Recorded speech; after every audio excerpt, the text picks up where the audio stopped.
It's the Sian and Tammara show. You're watching the Sian and Tammara show. And we're going to take a look at a couple of things today. We're going to take a look at the fact that it's October, starting Monday. But first of all, we're going to take a look at Tammara's recent visit to Tavua. She abandoned me this week. And while we were both caught up between illnesses and family stuff and everything else last week, we're sorry we didn't bring you an episode, but we're bringing one today, and it's cool. First of all, Tammara, you went to Tavua. What was it like there? You know, what were the women talking about? Well, it was a follow-up from the last consultation that we had. So we ran a 2-day outdoor broadcast, and the women raised the issues of environment security, how they would like to have a better, safe environment and not having to have their daughter be worried or be restricted to not going out from this time to this time just because of the sulfate oxide, the gas in Butterbola mining, where children would literally just faint and then be totally zonked out for hours. Which is really sad. And then there's the issue of the bridge. Even a small rainfall and the bridge would get carried away, so women aren't able to cross from one side to the other side to get to town.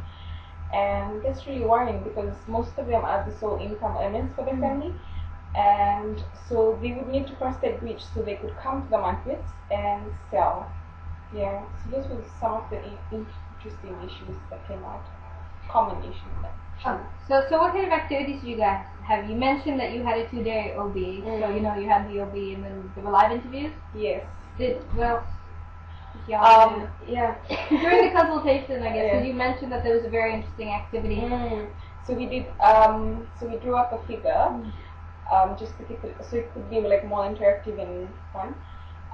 So the head, for each body part, it had a role or function. So the head dealt with the issues, because we think a lot about the issues. I mean, when you sleep and when you wake up and just whatever is going on. And so the hands dealt with the solution. So what we're going to do about the issue that we have raised, which is very important. It's always good to address the issues and come up with solutions. And so the legs dealt with the steps to make. So sorry. So the legs dealt with the legs, because most of the time we have a goal or solution, but then we forget the skills that's required to get that solution or the goal. So that was the step. And so the women named the figure 25 women, and then that was on the first day, and then we did the recordings. The second day, most of them, they all painted banners and peace messages just to commemorate the International Day of Peace, which is. You can see them on Facebook? Yes. And and also they did live interviews, and they spoke strongly. They gave advices that women can do anything, and the way they said women can do anything, not like this. It was so convincing. Yeah. It was so they're very passionate about what they're talking about. Yeah. And they also sang songs. We recorded them, Fijian and Hindi, and they were dancing. It was so fun. It was like a mini house party. Anyway. But it was work. But it was work. It was nice. Yeah. And the thing was with them was, they really know what they wanted to do, and being clear about what they want, and they're not shy. They have confidence, and they're really willing to do the work. That's good. Which is very good. So it feels really worthwhile setting up these sort of platforms that they don't necessarily have, so that they get to do what they feel that they need to do to improve their communities, improve their individual standing as well, and look forward and make sure they build a future where they don't have to worry about their kids not going outside between 7 and 8 in the evenings, just so that they don't get affected by the stuff in the mine. Yeah. So we were empowered. Yeah. They empowered us. Well, it was a 2-way street actually. Yeah. So it was really exciting.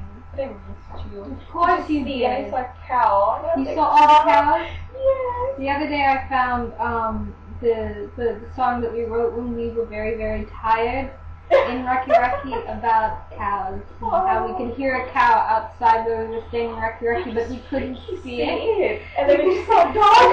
And then we were probably very tired, but we convinced ourselves that it was the dog mooing. Yeah. Anyway, in more Tsats related news, Monday is October, and there's a couple things you're going to be looking at next month. One, Pink October. Yes. You know, it's a big thing for like women's health, I guess. Mm. And while we shouldn't just be talking about breast cancer or just women's cancers in general, it's you know, it's good to have like a regular thing, and Tammara's been part of documenting these things for quite a couple of years now. So that's good. And you know, I guess I've had the sort of first-hand experience in dealing with breast cancer while I was looking after my mom. So we'll bring you that up the first week of next month. Mental health will be in the second week, and that's also Tammara's special subject because she's cool and she's done a lot of volunteering around that, and it is one of her special areas of interest as a producer. Yes. And then we'll be looking at Rural Women's Day, which is a very strong point for us here. And also October 10th just happens to be Fiji Day, Mental Health Day, and Senior Citizens Day. So maybe we'll bring you a story of an older woman. Oh, and thinking about that, you know, we all have Ruth Lexie passed away recently in our minds because you know she had a stroke a couple of days back and passed away, and she was a very influential woman in Fiji, particularly in the women's movement, environmentalism movement, and she was a lot about, you know, empowering young women. So you know, maybe we could do a little bit of something about that. Very interesting. Yeah, as we take a look at both mental health and we celebrate Fiji Day every day. Yeah, it's nothing. And finally, in October, we'll be looking at UN Security Council 1325, our favorite tool, because it'll be October the 31st at the end of October. Yeah. While lots of people will be running around looking for candy or dressing up. We'll dress up. Okay, we'll dress up. We'll dress up for that. I shouldn't. We'll be talking about the tool that we use, UN Security Council Resolution 1325, because it's its birthday on October the 31st. So while we bring you our Halloween episode, we'll also be bringing you information about one of our favorite things ever. So thank you very much. Thanks for tuning in. Well, for watching, actually. We're radio people. We're used to that phrase. It's okay. Technically, I'm still on air, but it's okay. Thank you very much. That was the Sian and Tammara show. We'll be back with more